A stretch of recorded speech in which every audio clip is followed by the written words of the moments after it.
Nice. All right, cool. Got that. Let's start the video recording. Cool beans. Bam. We are back. Backscatter is back. Welcome back. I love saying that. I know. Because it's called Backscatter, so we can say Backscatter is back. Welcome back to another episode Of Backscatter. Yeah. Last week we talked about how we were starting the Discord server. Yes. And it should be up by by the time this episode releases. So feel free to check that out. I'll link it in the description if that's possible. But we'll figure it out. We'll definitely announce it everywhere. You could go ahead, join it. There's topic suggestion and then like a general discussion chat. Feel free to talk about whatever. But yeah, today we are going to talk about religion and God. Yeah. This sort of stuff. We were discussing topics yesterday, and it took us a minute, but then Amir was talking about how he was researching or writing about the problem of evil, which I got to do that for my philosophy class my freshman year in college. Yeah. It was kind of exciting that he's getting a chance to do it now as well. Yeah, it's cool, and we'll definitely get into that more later, but first I think we're going to start off with kind of talking about like general different conceptions of God and then what we believe, personally. Yeah, because that's a big thing. Mm-hmm. It's just reflecting on your own beliefs, and I don't feel like we've ever really had a conversation where we discuss that too in depth. What we believe about religion and God and things like that. Yeah, exactly. Yeah, I agree. I know that like our general belief is similar, if not the same, right? And we've kind of held the same beliefs since college or high school. Generally, or not generally, what Josh and I believe is it's called Pantheism. If you don't know what that is, I'll explain it right now. Pantheism is essentially the belief that the universe is God. I lean towards panentheism, which is the belief that it's the same thing, but that God is also like outside of, it is a part of and outside. Anyways, but yeah, there's a whole bunch of different conceptions, and yeah, I don't know. Right. One of the interesting things to think about is like, because I was raised Catholic. Yeah. And my family is Catholic. And so growing up, I was raised to believe that, you know, there's one God basically. And there's also this thing that I think not every Catholic has this, and there's some variation with it.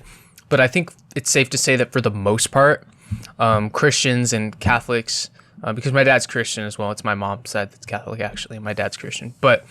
And so I've been to like different churches and whatnot before, so I've seen like both sides of it. But anyways, it's that the God that we worship, like our one God, is not the same God that like Muslims worship, or that like, obviously Hindus have multiple gods. It's like there's this belief that there's no way we're all praying to the same God or the same entity or entities or whatever it is that's out there, right? Whereas, see, and that's interesting that's something that's within Christianity and Catholicism. In Islam, they believe that well, no, it's the same thing. That Christians and Muslims are praying to the same God. They also don't view Jesus as the Son of God. They think Jesus was the 27th prophet and Muhammad is the 28th and final prophet or something like that. Mm-hmm. And then Sikhism, which is what I was raised in,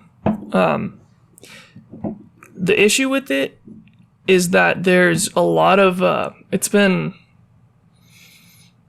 Christianized, we'll call it, because obviously the historical context when the British came in, they were obviously Christian. You could say. It was westernized, yeah. And when the British came in, the way that they interpreted our text kind of got mistranslated. And so if you look up, Sikhism will be called a monotheistic religion. It's not. It's panentheistic. Right. Or pantheistic. There's still that debate too. But that's closer to what it actually is than monotheistic, technically. Mm-hmm. But what Sikhism talks about is that, you know, we're all, like, it's the same thing. There's one universal, that's the idea. It's one universal God.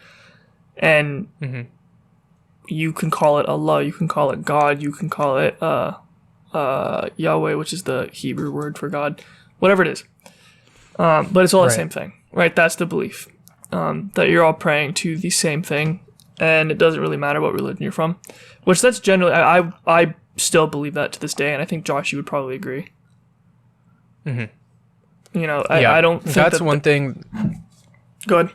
I was just gonna say that's one thing that, like, since I want to say around sometime in high school, like mid high school time, I started defining my belief more about what it was less like what I think, because something as abstract as God, to me, it seems strange to try and logically and like rationally justify it in a lot of ways. It can be very difficult to try and do that even. And I think that ultimately you really can't, you know? But that's around the time where I started to be introduced to Baha'ism, or to the Baha'i faith rather. And I was introduced to that by my friend Nabil, who's a Baha'i. And he would always talk to me about these ideas of, you know, how the Baha'is basically, their goal is that they want everyone to be able to live together in love and harmony. And that one of their virtues is that basically no matter how they're treated, they have to show people love, no matter what. And there was a story that Nabil told me about, I forget who it was, but it took place somewhere in the Middle East where like a group of Baha'is were thrown in this pit by some leader, you know, and basically this pit was like it was kind of like if you've seen The Dark Knight Rises where they throw Bruce Wayne in the pit, it was kind of like that, but like way worse because you're like up to your ankles in shit and piss. So it was like disgusting and horrible. And every day they would wake up and they would sing praise and thanks to God or whatever, right? And they would be happy and they would sing so loud that this leader could hear them from his palace. And so he took them out of the pit and he asked their leader, I think he was called the Bob. Could be wrong about that. I know there was a guy named the Bob, but anyways, so he asked him like why are you guys singing? Like, why are you so happy? And you know, he basically said something along the lines of like, you know, like, why wouldn't we be, you know, we have like another day of life and you know, we've been given like this opportunity to like do our best or whatever, basically, right? And so he would tell me stories like that, though, is the point. And I realized that like this little box of like Christianity and Catholicism, which I had grown completely disillusioned with, like the Catholic faith is something that like I was considering being like an atheist and just being like, like, no, like this is all crap. Like it's stupid. It doesn't make any sense. I don't like it. Like I'm just gonna like completely go against religion. I was like, at that point I was starting to turn more towards like, I hate religion. But then he introduced me to those ideas and I realized like, wait, no, there are people out there who actually believe things that make sense and that are actually good to believe, you know, things that promote like love and peace and, you know, showing love to your neighbors and showing love to people who don't even deserve it, you know, by most people's standards. And I think like I think that that's something that, so when you talk about Christianity, right, like I had a very negative conception of Christianity growing up. And part of the reason that was like, I was the only person that I knew that wasn't a Christian growing up. I had seen it from friends and from strangers, like, you need to convert, you're going to hell. Like, this is what I had seen. I'm like, this doesn't seem compassionate or empathetic and loving, and you want me to believe that this comes from God, right? Something that's supposed to be all good, right? All that stuff. And I had that conception of Christianity for a very long time. And to be honest, not very many Christians helped me with that conception. It was when I learned about, I went out of my way, I took a religious, a world religions class. And it was when I learned about Jesus and that story that I went, oh, okay, it didn't make me a Christian, but what it did was made me go, oh, okay. Like, this is what it's all about, actually. Right. It's like, this is just people being people, right? Whereas when you look at what he actually did, what he said, and the way that he treated people, it's like, this is how you should be, right? He was empathetic. He listened, right? He cared for people and loved people unconditionally. I love this story. I always go back to this story, and it's one of my favorite stories that I think people, in my experience within the Christian faith, often struggle with. And it's what does he say? They're stoning a harlot in a square, a prostitute in a square. Right. And he says, let he who has not sinned cast the first stone, right? Mm-hmm. And they all drop it. What does that show? It's like, you're all just people. Exactly. Right? And so it was things like that made me go, oh, okay, wait, this isn't like Christianity necessarily as a religion or like Jesus as, you know what I mean? Mm-hmm. It's people that act a fool and do things. But you see that within everything. I'm not going to, in Sikhism, you get Sikhs that do the same exact thing, right? Right. Historically, you can see it. When there was before the empire, so they're called missals, they were basically just like city-states. Before they were unified into one empire, they were fighting and killing each other for power and stupid shit, right? Right. Yeah. All people are the same. Yeah. You have these highly virtuous virtues held up in religions, and there's like a lot of good stuff in there. And that's the other thing too, I realize now, it's that it's not so much the Catholic faith that I'm disillusioned with, it's the church, you know? It's like this establishment, it's this organization that's full of people who say things that they don't mean, or say things that they don't even know what they mean, or just because that's what you say, you know? Like for example, when you go to church, you have all these prayers that you say, and you just say them, but how many people are actually sitting there meditating on every word, you know? How many people are really internalizing and thinking about what they're saying and trying their best to connect with God in that moment, right? Whatever their belief of God is, or whatever they think God is. And how many people are really there, trying to have this sort of a spiritual experience where they're meditating on these things and trying to, be their best self. Like I would say like probably not that many. Probably not that many, Yeah, I think that was a big reason that I actually for years, because so I grew up Sikh, and then in high school I kind of went, no, I'm agnostic. I was following the same route you were. I was like, nah. I was agnostic. I was like, I still believe that there is something, I just don't necessarily, and I still claim I don't know what it is, and no one does. And if you claim to know what it is, you believe, there's a difference. We'll get into that. Yeah. But I realized that I was basically just praying for the sake of praying, right? I was just repeating it, going something. I'm just doing it over and over and over. It doesn't mean anything to me, right? They're just words. They're just words, and it's in another language I don't even understand. So it's like, well, what am I doing? Right. So there's like another barrier there. Exactly, and so for me, I kind of turned away from it for a while. I ended up coming back to it probably within the past year and a half, 2 years, and but that's because I've gone out of my way to actually seek an understanding of it, and like you said, meditate on what it's saying, think about it, and really try to understand it, and sort of feel that connection that. That's what the whole idea of it is, right? Is to help you feel connected with the universe, God, whatever the hell you want to call it. Right. And I think that too often what happens is we just almost get ritualistic with it and just do it for the sake of doing it. It's like, that doesn't seem like a reason to do it. You know what I mean? Mm-hmm. Yeah, I don't know if that makes sense, but... Yeah. No, I think for sure. But then the other thing too is that you could even, this is what really got me, is because you would see people at church, who are sort of seen as like, like good people maybe or whatever.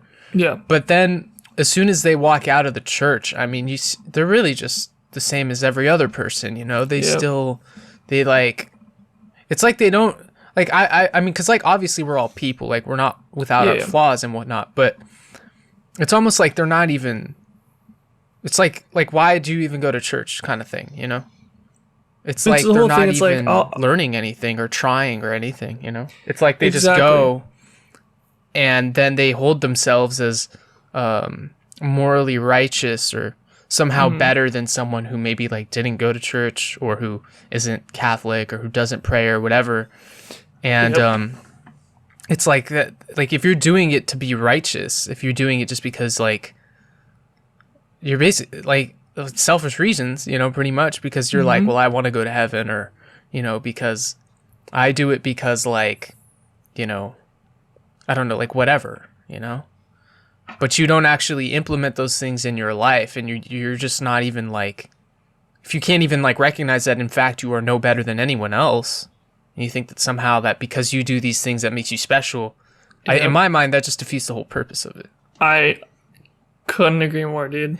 I completely agree. The way that a lot of people, religious people, right?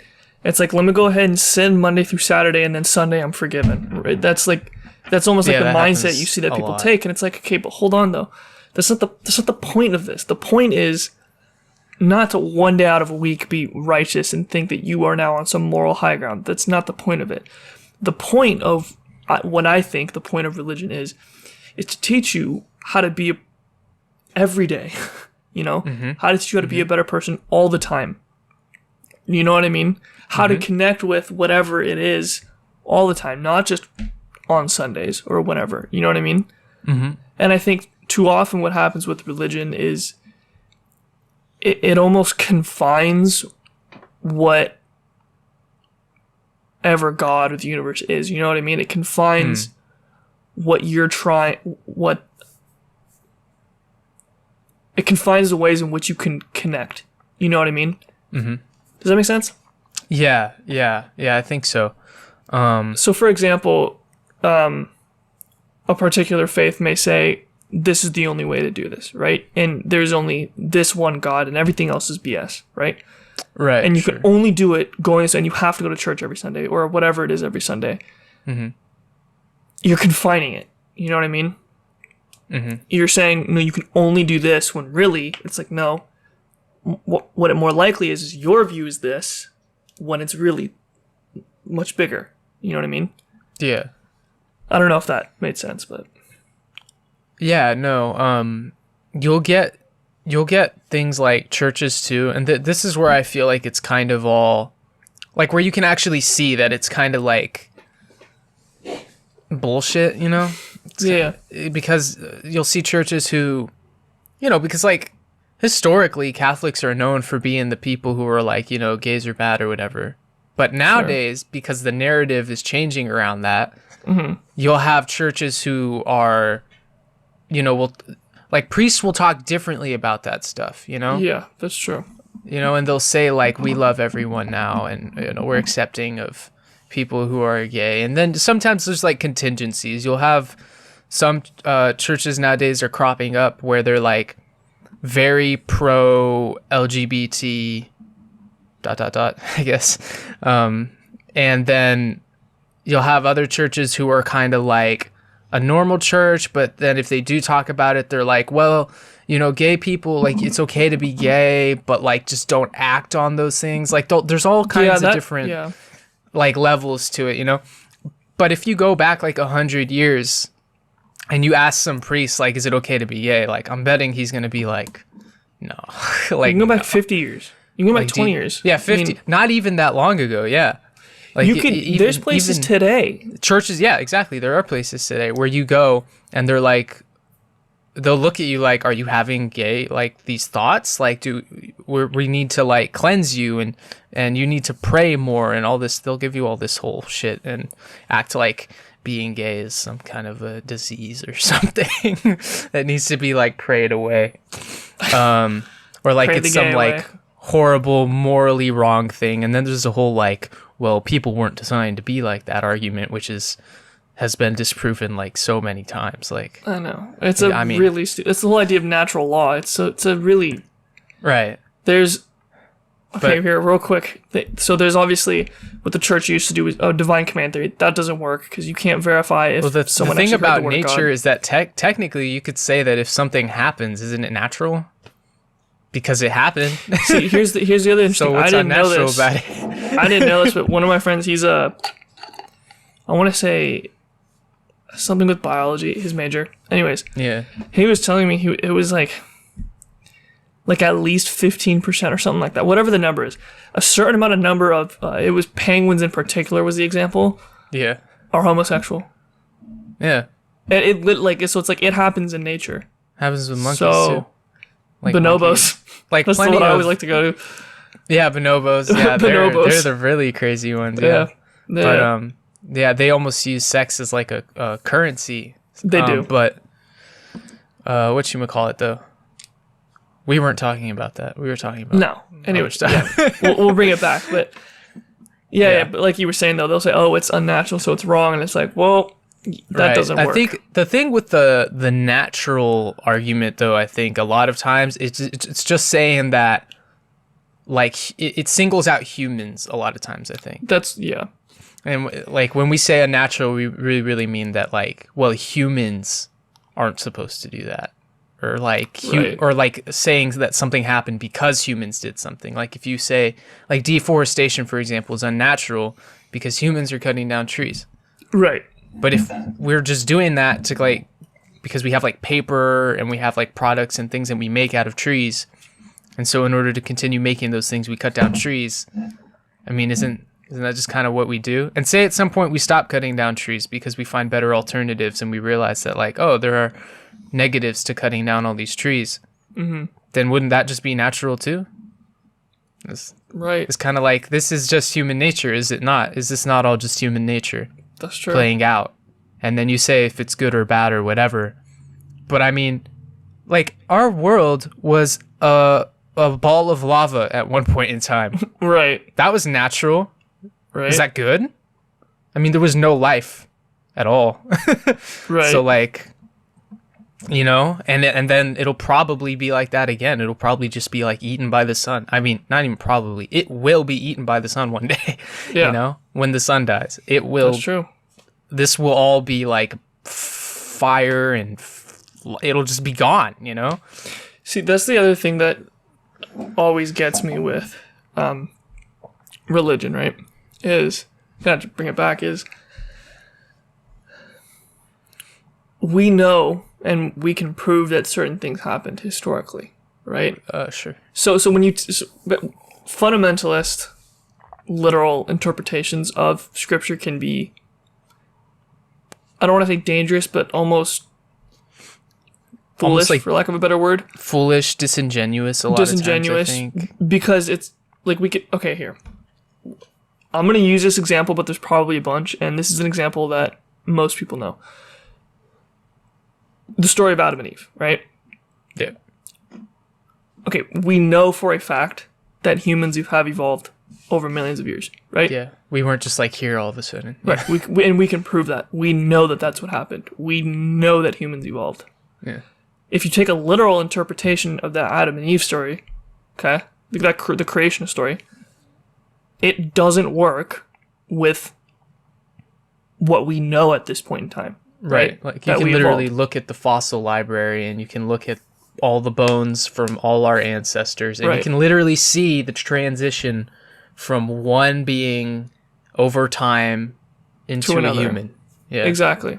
Like you can see it. And so you can't really, so if you take a literal, right, interpretation of that story, it doesn't work. Now, what we were kind of talking about right before this was that if you, what can you learn from those stories, right? I think that's the thing people often forget is maybe some of these stories aren't meant to be taken literally and you take them figuratively, right? Yeah. What can you learn from it? You know what I mean? Yeah, exactly. And it doesn't matter the story. I mean, there's stories in Sikhism where, like I'm trying to think of one. I don't know, I can't think of any off the top of my head, but there's stories in Sikhism where it's like that. Oh, okay, I'll give you one. The story of the Panch Pyare, the 5 beloved ones, right? Mm-hmm. The legend goes, because this was a historical event, but the legend of it, the way it goes is that Guru Gobind Singh Ji called people in, right, to dedicate themselves to the faith, and cut off their head. Okay, walked out. All right, another person, bring him into the tent, walks out, swords covered in blood. People are like, what the heck? All right, next person. 5 end up going, okay? They end up coming out, right? Necks intact, right? Wearing the turbans, and historically, they were the first Khalsa. They were the people it was the Sikh army, basically, and they were the people that were baptized in the faith. Now the story goes, they got their head, the legend goes, heads cut off, and then holy water, boom, okay, now they're alive. Did that happen? Probably not. Yeah. Right? That probably didn't happen. That didn't happen. Yeah. Right? Now what did happen though, and this we do know, they did actually go into there, right? That did happen, and they were willing to sacrifice themselves for it. That's the thing you get from that. It's not the did they actually do it or not. No, but they were willing to. Right? That's the thing that you get from that. And so you can take the literal interpretation of that and go, yep, they got their heads cut off and then boom, oh, no, that probably didn't happen. And then they were like brought back to life or something. Right. Yeah. Like that is highly unlikely. Right? Right. But what can you learn from that? Right. It was these men who were willing to give themselves give their lives for their faith and trust in the Guru. And right? in doing so, prove themselves worthy. Exactly. Yeah. Right. Yeah, exactly. That is a big thing. And if you want to start talking about, miracles and whatnot, we can do that. But I feel like first, it'd be good to kind of take it back and talk more about our actual belief in God, to just actually kind of reflect on that, to show, and to define it, because I don't feel like we've really talked too much about what pantheism or panentheism really is, and what it means and the implications, or what its implications of that. are. Yeah, exactly. Yeah, okay, so let's get into that. Okay, so like I said earlier, pantheism is the belief that the universe is God, right? And panentheism... Oh, and then the other thing, too, is that there are, like, a lot of other beliefs of God that I feel like we should touch on all of those, just to... Absolutely. Also say that, like, this is what we believe, and also remember that there's, like, a bunch of different things that people believe. But anyways, sorry. So we'll start where we believe, right? Pantheism, panentheism, they're close enough that I'm just going to say it under one thing, because they're not that different. Yeah. Pantheism is a belief that the universe is God. Panentheism is the same belief, except that God is also outside of it, right? Right. Similar enough, and the implications are basically the same. So what does that mean? It means that when I look at a tree, right, I see God within the tree, right? When I look at Josh, I can see God within Josh. When I look in the mirror, I can see it within me. When I look at the stars at night, I could see God in the stars. The idea is that God isn't separate from us, right? Mm-hmm. God is fundamentally a part of everything, right? Mm-hmm. That's the general belief, and that's where you and I lean. Right. So what do you think led you to believe like that? What made you kind of lean towards that belief? Right. So I touched on it earlier, and we started going down that path before we kind of went off in a different direction for a little bit, but I was introduced to Baha'ism, or to the Baha'i faith. I'm not sure if it's called Baha'ism. It's called Baha'ism. It is called? Okay. Yeah. So I was introduced to Baha'ism, and that made me realize that, like, oh, this is, there are, like, other better ways to think about these things, and there are religions out there who, like, make more sense, basically. Yeah. you know? For you, they make more sense. Yeah, for me, it's definitely. And so that got me thinking about, I think it started with evolution. I think might have been where it started, because I was thinking about, like, if God was a part of everything. I don't remember exactly how I got to that idea that, like, I think God is just a part of everything. I think it just made the most sense to me, you know, when I thought about, like, well, how can evolution happen, and how can we have all this stuff that's created through these natural processes, because that wasn't God, right? Unless it was, unless those things themselves, that was God, and I think so that's how I kind of realized myself, because I was never introduced to this idea from, like, someone else, at least not that I'm aware of, that, oh, God is, like, a part of everything. I just kind of came to that conclusion on my own, because it seemed like if there was a God, it would have to be like that. Mm-hmm. And so I started thinking that, like, God was everything around us, because how could God not be everything around us? It wouldn't make any sense for God not to be everything around us, because then how do you explain, You know, like say in the Bible it says that like God created the heavens and the earth. How is that possible? Well, if all of these processes that we know have happened throughout the history of the universe that have taken place to lead to the creation of the world today, if that itself was all God, then that makes perfect sense, you know? Yeah, I agree. And it wasn't like some being made that happen. It's like, no, the actual process of that happening itself was God. Is the being. Exactly. Yeah, it's not even like a being. It's like way grander. It's like actually everything, you know? Exactly. Yeah. I agree. Yeah. I completely agree. It's that, like you said, for me at least, it's the only way that I can almost believe that there is some type of higher being with it, I guess, working, kind of making sense. It makes the most sense to me, like you said, right? Right. When you look at all of these things that happened over time, it's just, that is God. It's not God making it happen. No. It is God. That's what I think. Yeah. Right. And I think the word God doesn't really do it justice. do it justice. I don't like using that word, and I try to like avoid using it now because I don't think it actually articulates what I'm trying to say. Like, I don't believe in the God of the Abrahamic faith or Abrahamic faith, whatever. I don't, right? I don't believe that there's this individual spirit that is separate from everything, from creation, right? I think that, no, that is creation. You know what I mean? I think that the universe is honestly probably the better thing to say, right? But it's not even the universe. But it's like, not even. It's everything. There's honestly part of the reason I found my way back to Sikhism is because I realized that I already had these ideas and that it articulated it way better than I could. Mm-hmm. Honestly, I can summarize my whole belief with one word. Okay, Ik, and that means one. Mm-hmm. Everything is just one. It comes back to one thing. Everything is God. It's, like we said, and it's all one thing that looks like different things, but really that thing is within everything else.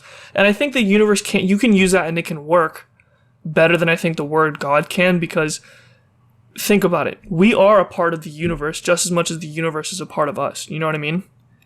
Yeah. Does that make sense? Yeah. We are a part of this thing that is so grand and vast.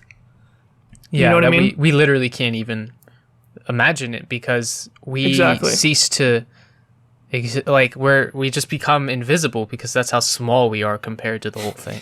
I used to like the analogy of a wave within the ocean. No. We're a drop of water within the ocean. You know what I mean? Yeah, like if you are looking at the whole ocean, like you couldn't see it at all. Right. With your eyes because it's so small. Exactly. Yeah. And that's the way that I kind of view us in relation to whatever that is. You know what I mean? And so what are the implications of this belief in God, right? If God is the universe, right? Mm-hmm. What does that leave us? You know what I mean? Mm-hmm. What does that leave humans as? Or all life in general, everything in general. It essentially leaves us as a mode of God, but I don't know if you don't know what that means. It's basically just a part of God. That's all that means. Right. But there's more to it than just that. Like, you touched on it earlier when you said, like, you're no better than anybody else. You know what I mean? Mm-hmm. Like, you are the same. Right? You may be better at certain things. That's not what I'm saying. But, like, who you are as a person. You know what I mean? Mm-hmm. You are the same thing as everybody else. Yeah, that like you're made of the same stuff. You're made of the same stuff. Exactly. Yeah. Right? The same thing that's within me is within you. The same thing that's within you is within your neighbor. Right? It's right. And it just keeps going. It's within everything. Mm-hmm. And for me, what that does is when you recognize, for me at least, that you are a part of the same thing as everybody else, it makes it really hard to have genuine hatred, I think, for other people. Do you know what I mean? It even makes it hard to not like people or to be upset at people, because you can start recognizing that that piece of yourself that's within everyone else, you know? Exactly. And this is something that I also realized, again, like in high school around the same time, I was starting to establish these beliefs that I have. And when I say that I believe this, I only mean it like in so much that it could also like not be true, basically. Exactly. You know? Same. Like, yeah, this is what I think because this makes the most sense to me. But I'm not saying that that's how it has to be, because it might not be that way. And I think that's a kind of humility that a lot of people like should have more of. It's like, okay, I think you believe that God is a certain way, maybe, or you have certain beliefs about how, you know, whatever your like religion says, maybe, and maybe that's what you believe. And I think to be able to say that like maybe that's wrong is so important, you know. And it's hard to do because what does that mean? Everything that you know, or you think you know, rather, right, might be wrong. Yeah, and it's but I think it really that. might be, though. I mean, I think you could honestly say that. Like, anything you know, or that you think you know, could be wrong. Like, why couldn't it be? Exactly. And in terms of religion, like, I think that whatever God is, right, is far beyond anything. If it even is real, right? There's that. Yeah. If God is even real, I think that it's far beyond anything that we could ever understand. Yeah. And I think that what religion, even like the Bible even says that. right. Yeah. But I think that what happens with religion oftentimes is we try to take this thing that I really just don't think is possible to understand, and they try to make sense of it. You know what I mean? Yeah. Yeah. And it almost seems kind of not pointless, but it's almost like you just can't accept that this is so much bigger than you'll ever be able to wrap your head around. Exactly. Yeah. Like, you cannot truly, okay, like, take the concept of an infinite being. You literally cannot conceive of that. Yeah. We are inherently finite beings, right? As humans.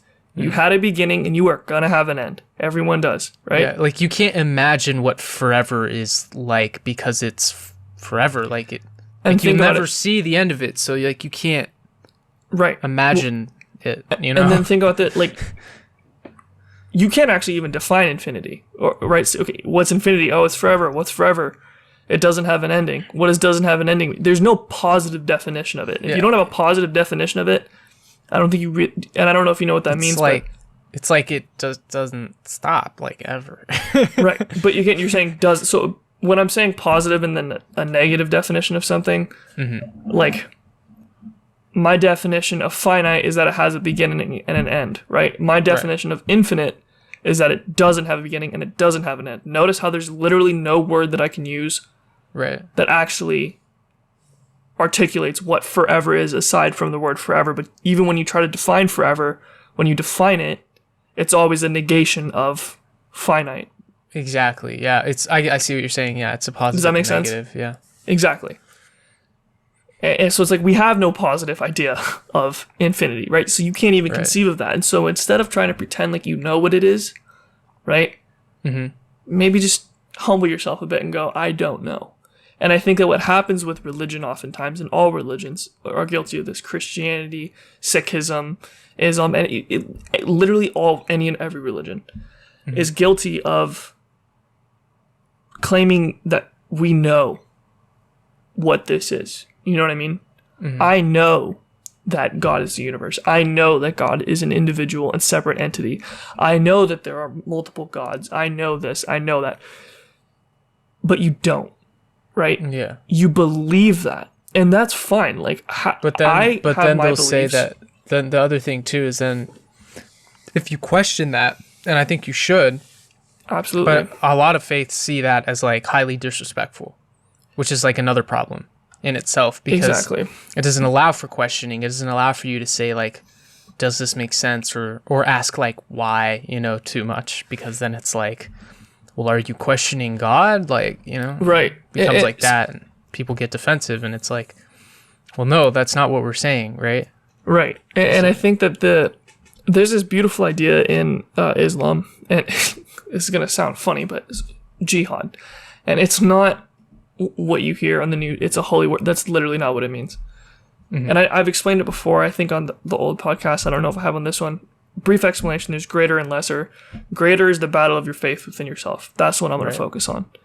It literally encourages you to question your faith and have a hard time with it, because because that encourages you to grow within your faith or within your spirituality, or whatever the hell you want to call it, right? Right. And it's in questioning that and trying to seek a deeper understanding that you actually start to, right? If you just blindly follow what this religious text says, whatever it is, I don't think you're actually going to get anywhere. Whereas if you start to question it and you start to kind of reflect, okay, well, why do I actually think this? Do I think this because I actually believe this, or do I think this because I was told I'm supposed to think this? Right. Or does it make sense? And if it makes sense, like, how does it make sense? Like, why does it make sense? Like, exactly. Like, you made sense of your idea of God, that God is the universe, right? And you were able to make sense of that, and that was able to help you go, okay, this is why I believe this, and I can sort of make sense of it. Okay. Yeah, and I think the other thing you have to do too is to learn about other religions. Like, say you were raised in any religion, if they're telling you not to learn about other religions, or if you're not encouraged to learn more or to question things, and then you still ask, like, why? Like, why don't you want me to know about other stuff? You know, if this is what's right, why aren't you confident that if I go learn about Hinduism, Buddhism, Sikhism, then I won't find my way back? Yeah, why wouldn't you be sure that I wouldn't just end up right back where I started because that's what's right? If that's what's right, then shouldn't it be apparent? You know, if you go look at all these other religions. But the thing is, it's not. And this is, again, where my distrust of the church comes from, partially, because it's like, if you're so sure that you're right, why does it matter if I go, like, hang out with the Sikhs, you know, for a couple years or something? Or if, you know, like, I think that a lot of people in the church kind of get this nowadays, because it's, like, true, you know? Right. That if that is what's right, if that is what's true, then I should be able to go learn about what Muslims believe, Islam, Jews, what they believe, and all these other religions, and just kind of see that, like, oh yeah, like, this is what they believe, but Christianity makes more sense. Like, that must be what's right, or something, or it should be apparent, you know, and you wouldn't have to worry about it. I heard this analogy one time, and I was like, I get what you're saying, but I still don't agree, because basically what the guy was saying, so why shouldn't you go learn about other faiths, right? And this guy happened to be Christian. However, I bet you could find someone like this in any religion. And don't get me wrong, a lot of what the guy said and his other stuff, I thought was great. It was just that one particular thing that kind of, I was like, eh. And he said, you have a door, right, that's locked, and you have a set of keys. You'll only try the different keys until you find the right one. And when you find the right one, you don't keep trying the other keys. What he was saying was, I found the right key. I don't need to keep doing these other religions. And I was like, I think that's a poor analogy. Like, I get it, but it's like, okay, well, what if you have a universal key? What if there's different keys that unlock the same door? You know what I mean? And that's why I was kind of like, and I think that's the view that a lot of people have with religion, and why they won't go exploring, genuinely learning about and exploring other religions. Like, with an open mind. With an open mind. Scrutinizing, without going in thinking, like, well, I know my religion's right and these people are wrong, so I'm just gonna see what they think, but I know they're wrong, you know? And that's what most people think. Even when most people go explore another religion, right? They're not doing it with the thought of, I'm actually going to fully immerse myself into this. Exactly. A lot of times there can still be a barrier of, like, okay, but I'm, like, a Catholic learning about Islam, right? You know, and I think the approach to come at it from, or like, I'm a Jew learning about, Buddhism or something, but, like, I'm still Jewish, right, or whatever, right. For me, like I said, there was a point I was agnostic, right? I was like, maybe there is something, maybe there isn't. I lean towards, I think there is something, and I still hold that belief now. However, I had to abandon and kind of leave the faith I was raised in, right? And to actually learn about, okay, let me approach these with an open mind. Maybe that's true. I didn't fully immerse myself in them. That's true, right? And I think that is beneficial to do. However, I did try to learn, right, about these other faiths. What are they saying? Buddhism, Hinduism, Christianity, which I had a negative view on, but still, let me learn about it. Judaism, right? Whatever it is.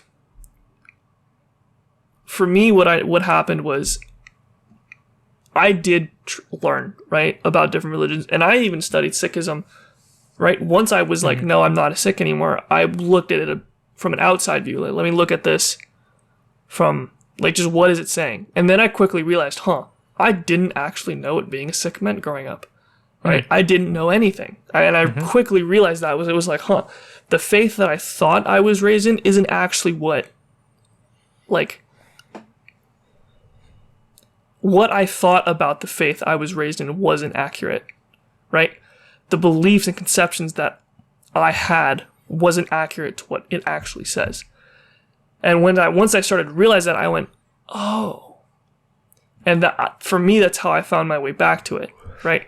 Mm-hmm. I still want to immerse myself and learn about other religions because I think that it's very beneficial. I will go to a church, depending on the friend that I go with, right? Yeah. I'll go to one, and I'll go there with an open mind and go, you know what, let's see, right? I'm gonna not abandon my faith, but like, let's just go into this, right? I'm not gonna go in thinking, oh, I'm a Sikh. I'm just gonna go in thinking, no, I'm a person, I want to learn. You know what I mean? Mm-hmm. I want to go to a mosque. I was actually gonna go to one, and then COVID happened. Yeah, I was gonna go with it was in my religions class, and the teacher gave us an extra credit assignment, and he said you're gonna go to a place of worship that's different than your own, and you're gonna go engage in it and learn about it, and then just write a quick paper on it. And I had a friend in the class who was Muslim, and he was gonna take me to a mosque, and then I was gonna take him to a gurdwara. Never happened, but it's okay. So did he change the assignment or something? Yeah, it was just an extra credit thing, and he just went, okay, it just didn't have that particular extra credit opportunity anymore. Oh, yeah, that makes sense. But it's still, that's like a cool thing, though, right? Is to go and get, and that's still something I want to do, right? And mind you, I'm someone that at this point in time is like, no, like, I know what I believe. Now, there's a difference between saying I know what I believe and just, no, I know. Like, I just know the truth, right? Yeah. And I think that's the problem that you see with religion is it's like, no, this is the truth, right? Right. Whether it's Guru Granth Sahib or the Bible or the Quran or what, no, this is truth. It's like, hold on. It's what you believe is. You get what I'm saying? Yeah, try and create like a level of separation between this being the truth and this being what you believe is true. You know, just to leave some room for like, this is what I think, but there's also reality, and it's only true to the extent that like we can know what's actually true in the first place, you know? So it's like Right. Yeah, again, it's take it with a grain of salt, right? Yeah, basically.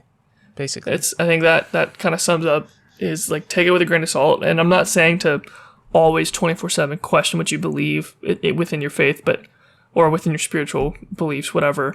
Mm-hmm. But every now and then I go, okay, well, why do I think this, right? Why do I believe this? And then the other thing is, don't blindly practice something, right? Yeah. Like you said earlier, meditate on it. Really think about it, okay? Yeah, understand what it means, or seek to understand what things mean, you know? Exactly. Yeah. Because then what I think that does is that allows you to grow within your spiritual practices, your grow, whatever it is, right? Mm-hmm. Yeah. There are a lot of other conceptions of God.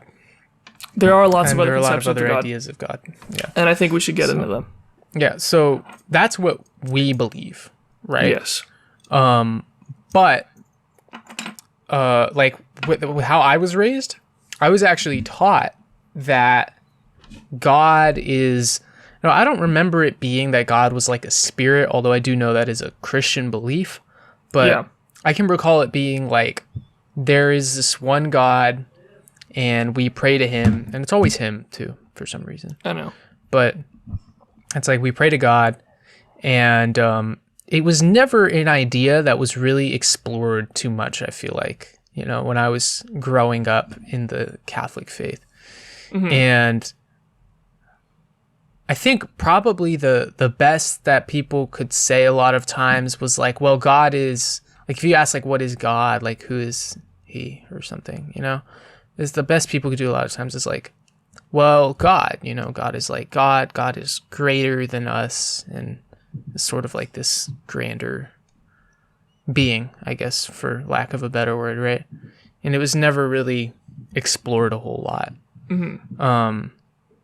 Now, I know it is in certain contexts, but that was at least like my experience from what I can remember, you know?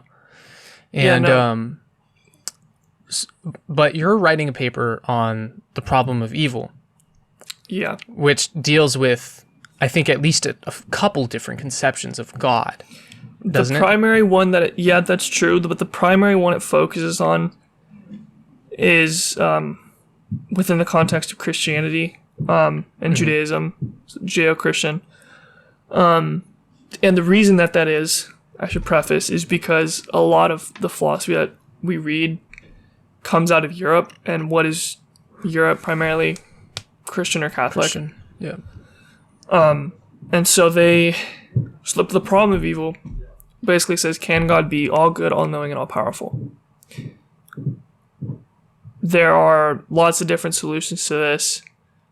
The best ones that I've read and heard of are yours and Leibniz. Josh's. Yours. Mm-hmm. Your guys' was almost actually the same, which was really interesting. Your guys' solution to it was, and it's that, this is almost like a necessary part. I actually don't think there's a solution. I don't think there's a solution to the problem of evil. I think that conception, again, this ties back to what we believe. I don't believe in that conception of God. Right. The all-powerful, all good, all-knowing. I think right, that... all good, all-knowing, all-powerful, yeah. I think... First off, I think morality is something that exists within social... Not just humans, like we know that. But certain types of moral codes exist within social societies. It's a social construct is what it is, right? It's not like this literal, abstract, real thing. It's real because we say it's real, right? It's a social construct is what it is. Right. Oh, and that's what I think. Since you said that word construct that people throw around a lot these days, I also want to just touch on that briefly and remind everyone that just because we say that something is a construct does not mean that it is just pulled out of someone's ass or that like someone just arbitrarily made it up. That is not what it means for something to be a construct. No. A lot of times nowadays, people will use the word construct almost as a synonym for made up. Yeah.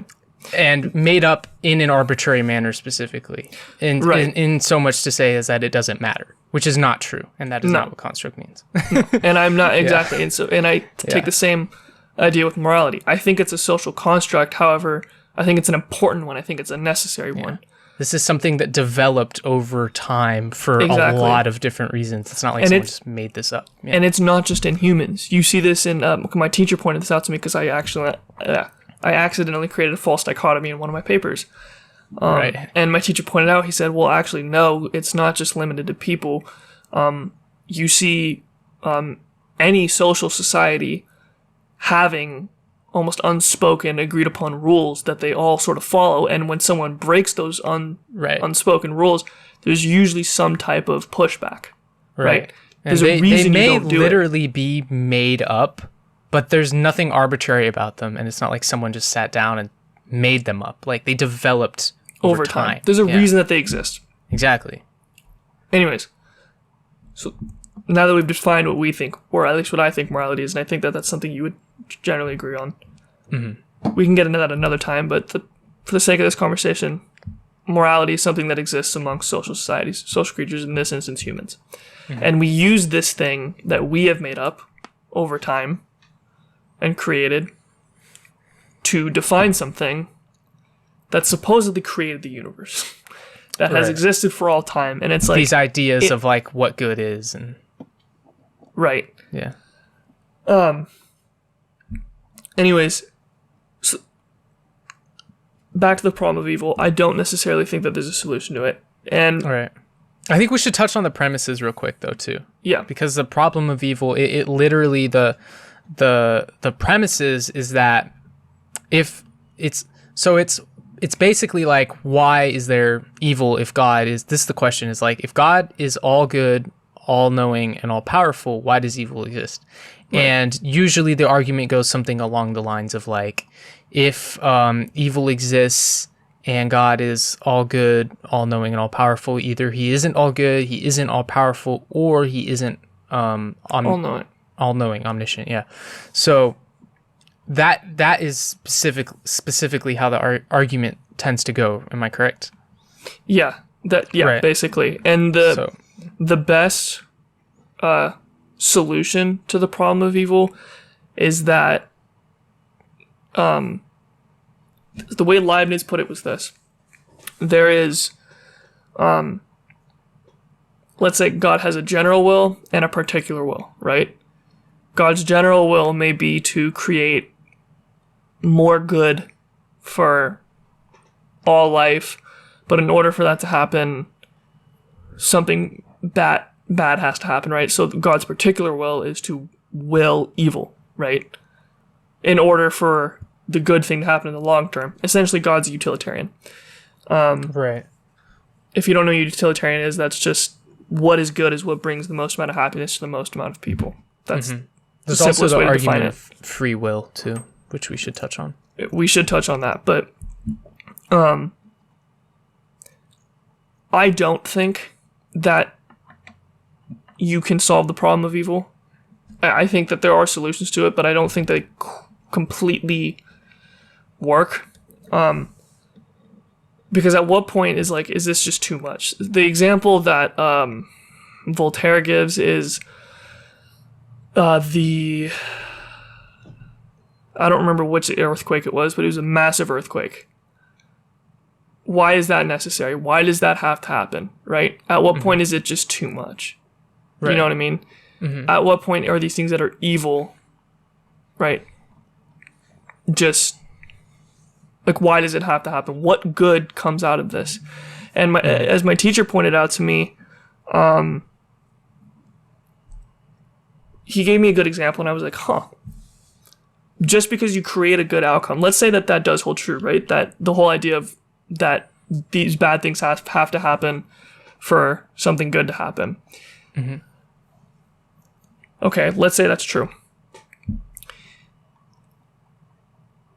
Let's say there's a doctor, okay? And the doctor has a child.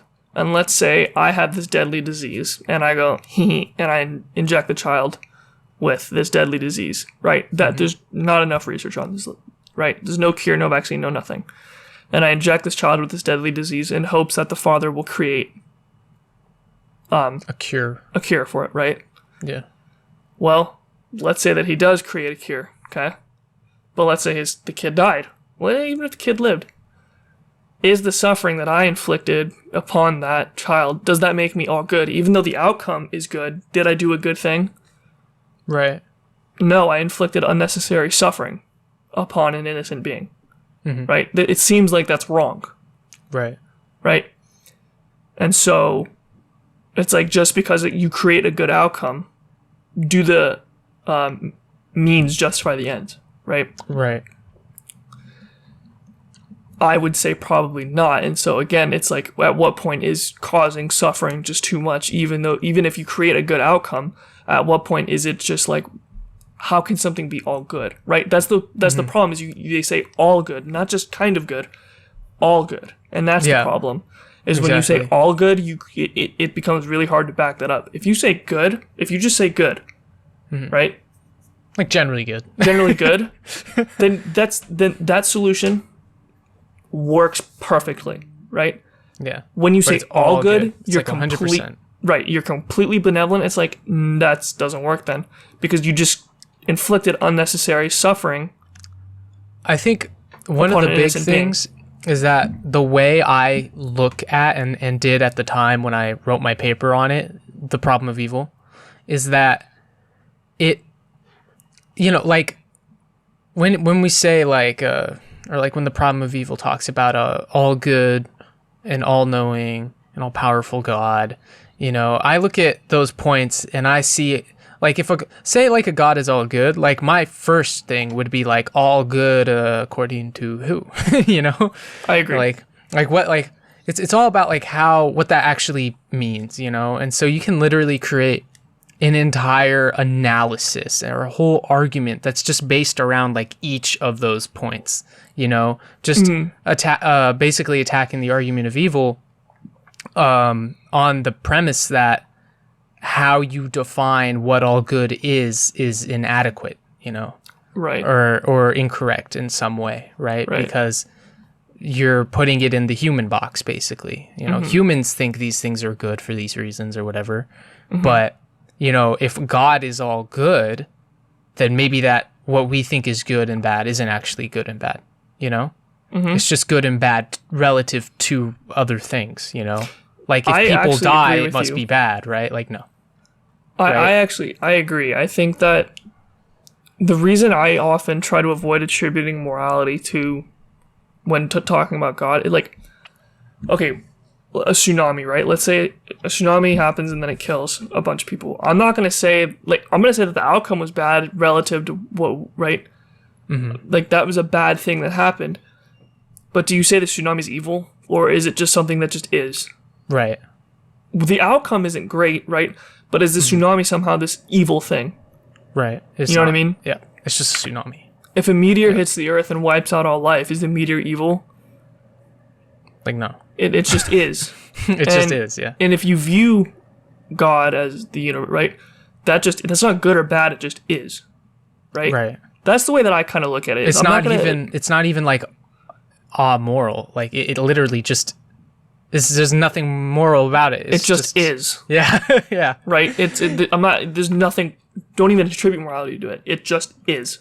Right? These things happen. If you look at like our belief of God as the universe, right? Or as something that is part of everything, basically, I think that it's much easier to basically say that the problem of evil isn't really a problem. It's still difficult because you still have to make that argument for, that God is maybe like this, and then you could say that it's, God is like a part of everything or whatever. But it's very difficult to define that, so that would be the first challenge, is you'd have to do that. And then you would have to say that, if you want to say that like that God is all good, then you would have to like really massage the meaning of that. Like, what is all good, And so like with our conception of God, I would think that maybe you could say that like, well, this is why it's a problem, is because it specifically has to be within the confines of a God that's all good, all knowing, and all powerful, right? So actually, let's start with an easier one, all powerful. If God is everything, of course God is all powerful. Right. Because God is literally everything. Exactly. So it's all the power. So yeah, that is all powerful. Yeah. So that's easy. Okay, God is all powerful.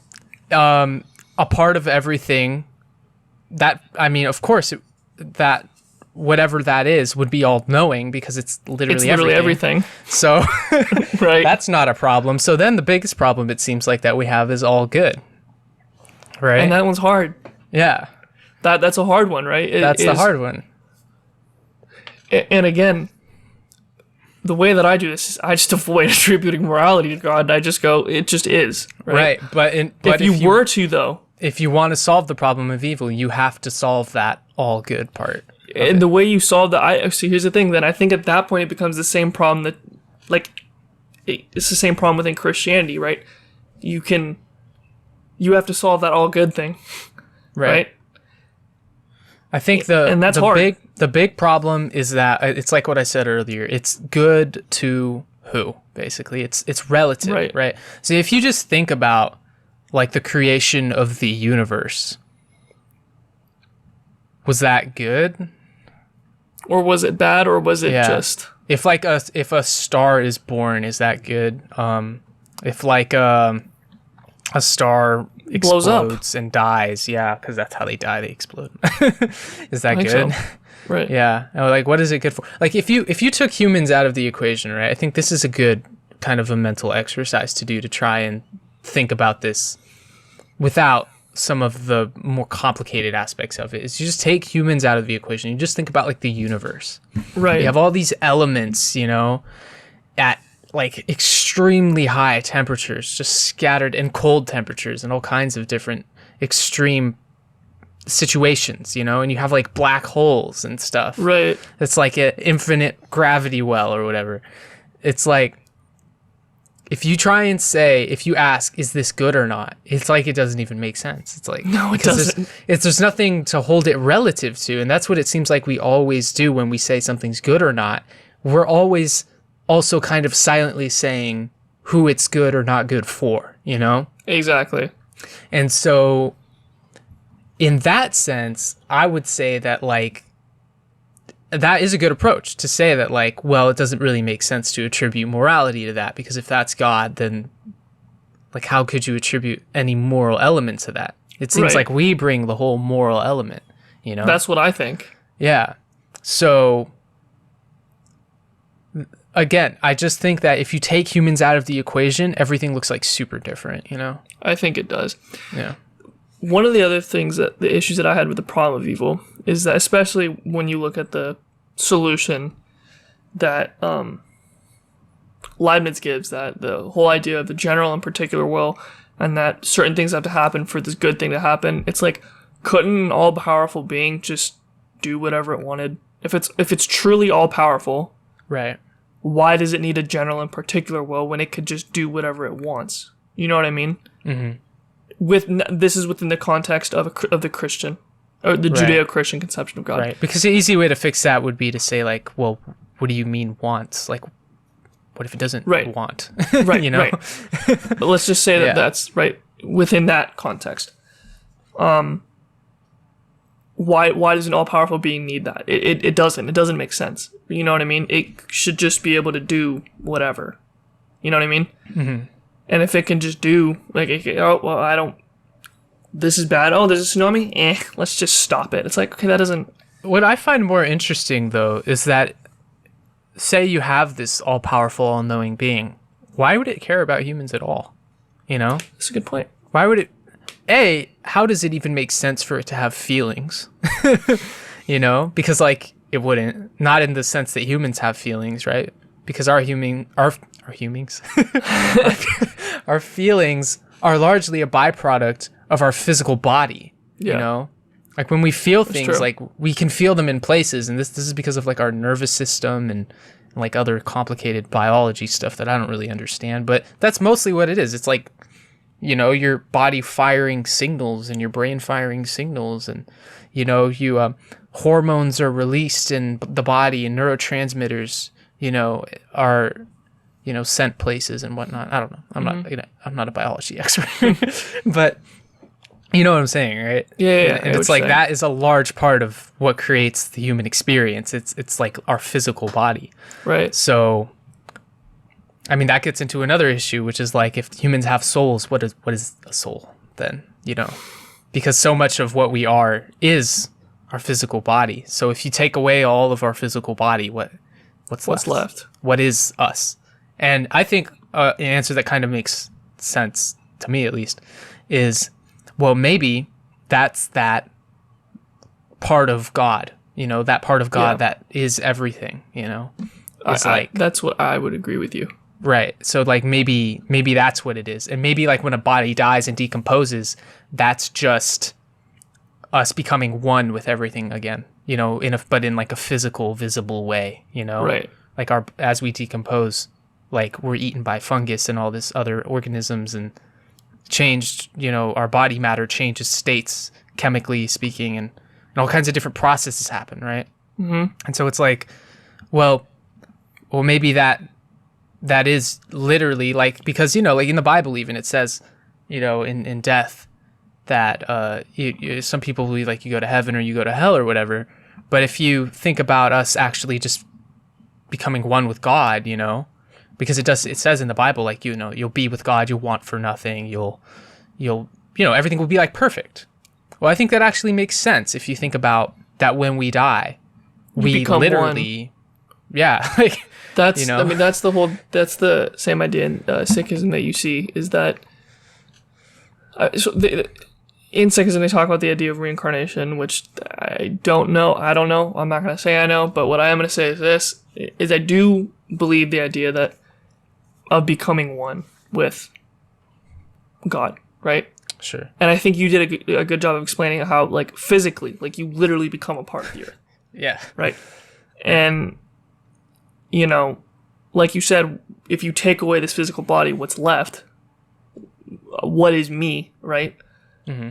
Like you said, I would agree with you in thinking that. I mean, that it's that same. And it works the other way, too, because if you think about, like, where did everything that I'm made out of come from? Like, you could probably trace every atom in your body to a different place at different points in time. Like, we know that there are elements that humans are made out of that are only created in stars, bro. Mm-hmm. So, like, it's crazy, And then the whole idea, energy is never created nor destroyed, right? It transfers. It becomes something different. Right. It's matter. It doesn't get destroyed. It becomes something different. You know what I mean? Yeah. That's interesting because it's like I for me at least, that works with the pantheistic conception of God. Is it's like, well, it's just, again, it's you were one thing and now you're a different thing, but really it all comes back to the same thing, right? It's still just a part. You know what I mean? Yeah. I don't know. I remember. I mean, I don't really remember anything like in depth, but I can recall learning about like how stars form, in like high school or middle school or what, like science class. Whenever you learn, yeah. Yeah, whenever you learn that stuff. And they talk about, you have to learn the periodic table like several times in your, youth and in your elementary school or middle school or high school educations. There's a couple different times where you like go over the periodic table. And you talk about all these elements. And depending on your science teacher, to some extent, you would have talked about how it is that all these elements came into being, and like where they all come from. Mm-hmm. And your science teacher probably, I would hope, would have talked to you about how certain elements are created in certain ways, and how maybe, I forget what it's called, but I think there were only like, there's like a hypothesis that there was only like X amount of elements when the universe was created, and it was out of that all these other elements were created, through different processes, So, I mean, if you think about that, then it's like, well, yeah, like literally everything we're made out of came from everything out there, like, and that was, I mean, how do we know that something that's like in on a planet like a million light years away didn't interact with something that we're made out of like a million years ago, Right. Or something, or like a billion years ago, like it's plausible that like maybe some of the stuff that we're made out of could have been like anywhere else at any given point in time, but like we don't know. That's true. Like all this stuff that this planet, everything that exists, it didn't exist once. Right. And then it was formed from like other stuff and through all these weird processes that are like hugely unfathomable, That's true. To even think about how like life came to be on this planet, like we learn about it. Yeah. But it's still weird, like really understand. You really like think about it though, because it's, if you want to make it simple, I guess you could say that like, yeah, like everything we're made out of came from somewhere else. It literally kind of didn't, but that's because there's like all these complicated processes that happen along the way to create. Like if you just think about making a human, you start with like one cell and then you get like 2, and then there's like the cell division or whatever, right? That's like basic stuff. Everyone knows that. I would hope. You know? So it's like, it's almost like the human is like made out of nothing, but it's not nothing, right? It's not really nothing. You know, it's just this process that creates that, you know, where things go in as one thing and they come out as another thing. And then we go in again and we come out as another thing, you know, like when we die, when we decompose, and then we become something else again, you know? And then that will eventually become something else, and then that becomes something else. Yeah, you know but that's like, but that's what I'm saying. Like, that's been happening forever. Yep. You know? All these cycles and things. Yeah, it's true. Yeah. Okay, so you had mentioned the free will earlier. Right, yeah. And I also wanted to touch on how I brought up miracles earlier. Right. So we'll cover those 2 things really quick. Let's talk about free will. Right. Briefly. So this is another proposed solution to the problem of evil, is that we have free will. Yeah. And so I don't remember exactly how the argument goes. You probably know better than me, but it's basically like... So because we have... So again, this works with the monotheistic concept. So God is separate, gives us free will. Okay. Right. Evil exists because of... Right, we have free will. And because we have free will, we're able to do bad things to each other, right? Do evil, right, in quotes, evil things to each other. As much as we are able to do, like, good things. Right. As much as we're able to do good things because we have free will. We have both the good and bad within us. And it's up to us to choose which way we go. Right. But that still doesn't account for natural disasters and things like that. You know what I mean? All that accounts for is human evil. Right. That's all that accounts for. So it solves that problem, but it doesn't solve natural disasters. And again, if you call that the will of God, then it's like, okay, how is that completely all, again, that's the problem when you use all good, completely benevolent. Right. That's the issue, right? It solves the problem in the sense of human interaction with each other, right? Sure. If we have free will, then we have the freedom to choose the evil or good that I enact on another human being, or just another thing in general. One way you could try to solve that is by saying that, like, well, that's not evil, basically. Right? And I've gone, like, around in circles with my philosophy teacher about this before, right? Because, you know, obviously it accounts for human evil, but it, like you said, it doesn't account for, like, other things that we would consider, like, bad, you know, things that, you know, definitely don't fit in with that idea of all good, you know? And so I think, if I recall correctly, I remember when I was like researching this and kind of going through these arguments, like one of the things that I thought was, okay, well, you could just say like that isn't evil, right? But then there are problems with that too, of course. But like, let's say we do say that's not evil, you know? And then you're basically like narrowing the lens of like what is evil. And you can like narrow it down to like just the people, basically. And I think what that does more than anything, actually, is it just shows that this is all dependent on people. I agree. You know? So again, it's like an equation that only makes sense if the people are in it. If you take people out of the equation, it doesn't make sense. Like you don't even need the equation anymore. Yeah. Right. So exactly. So yeah, that's basically the whole thing with free will and how that fits within that solution to the problem of evil. But again, all it accounts for is human interaction. Yeah. And I still come back to the same conclusion. Okay, then just how about you don't call these other things evil? They just are. You know what I mean? Exactly. Yeah. I think that, and that doesn't even solve the problem of evil. That just says this thing isn't evil. It's not solving it. And then the other thing too, which I feel like doesn't make sense, at least not to me, is how people will say like, well, why would God like let that happen? I think it's like God didn't let it happen. You know, like it wasn't up to him to like let it happen in the first place. And then people will be like, well, if he's all powerful and all knowing, right? Because then it's like that seems to create issues with some of the other 3 points. You know, there's 3 points, and if you try and fix one, it's almost like you kind of break another one, right? Right. Sometimes if you start going down that path, and see, then here's the other thing. Here's one, right? If God is all powerful,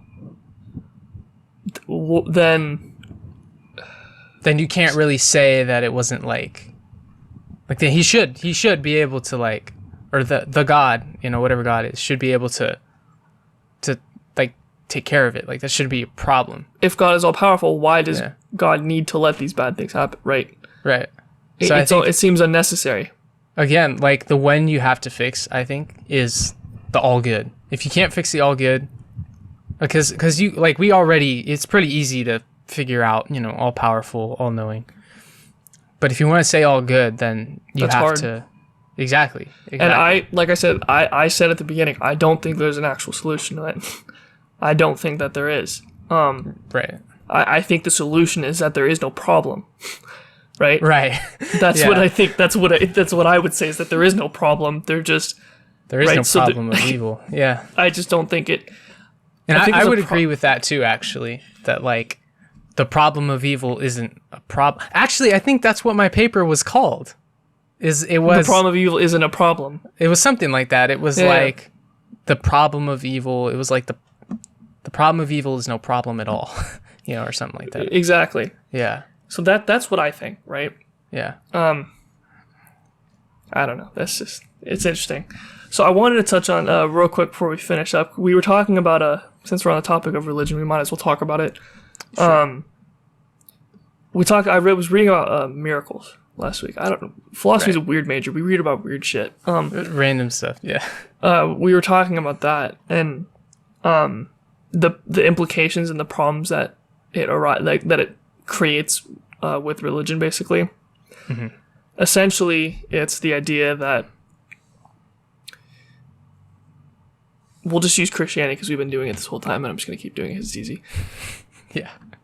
In Christianity, right, the miracles that happen are specific to Christianity, right? They happen within the context of Christianity, and everything else is it's not real, right?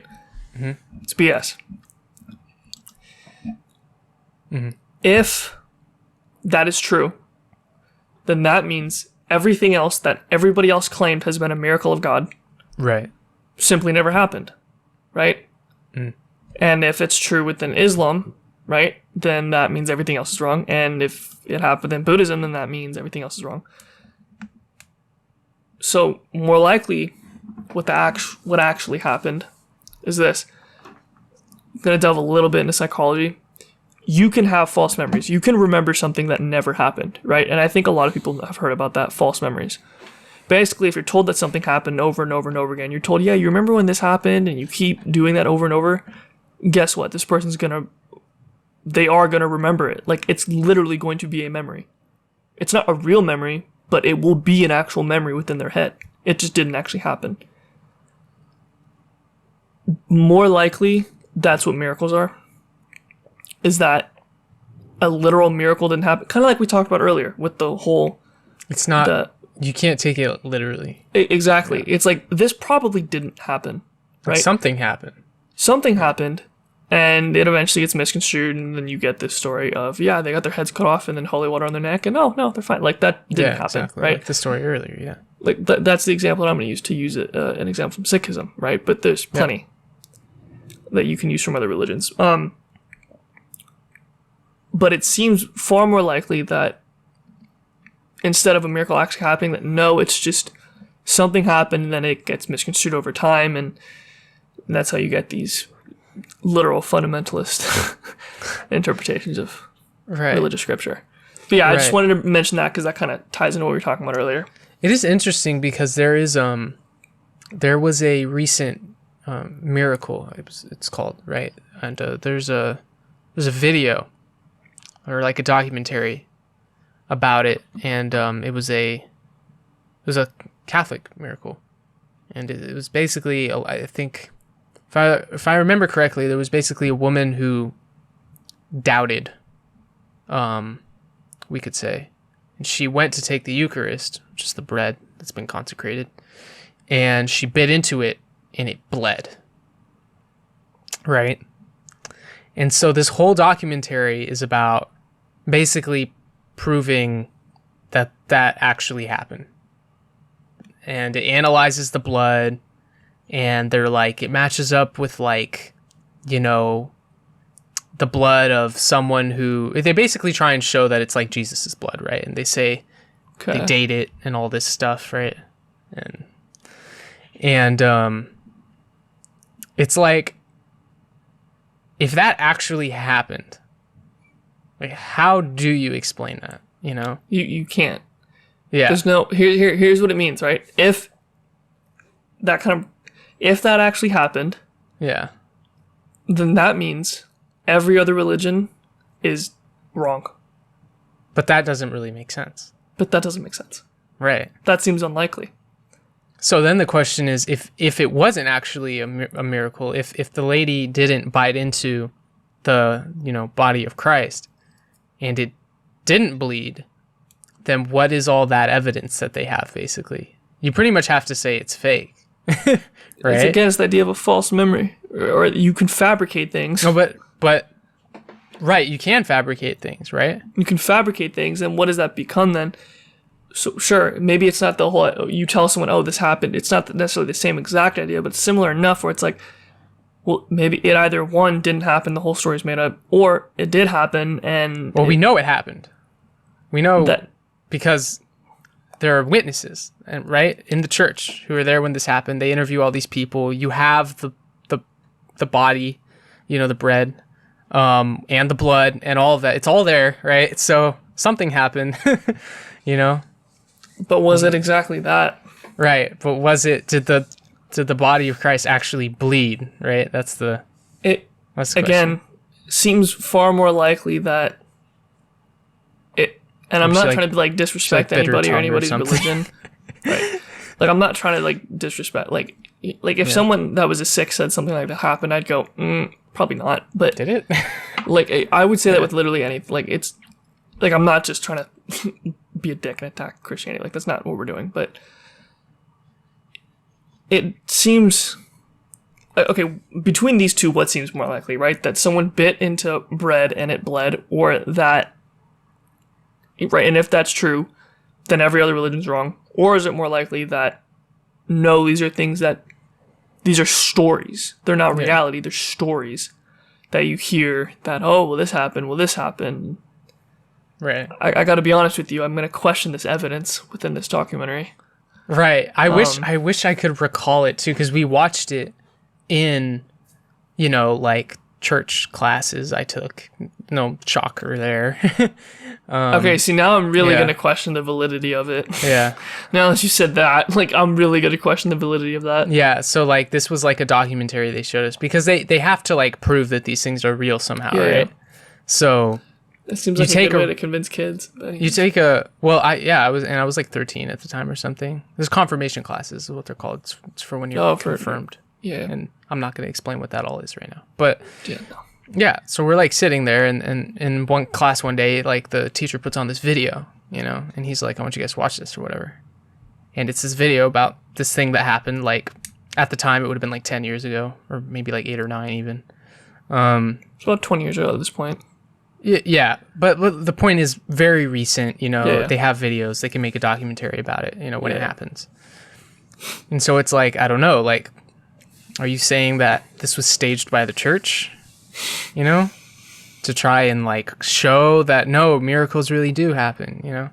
I wouldn't put it past them, but that's also, it's kind of screwed up, you know. It is. So I'm gonna go out on a limb and just say, or is there some other explanation besides that it actually happened, that it's a real miracle, right? I think it's unlikely that a miracle actually happened. That's what I think. I think that, yeah. Right. Of course it's unlikely. I mean, even if it actually happened, it would be statistically almost impossible.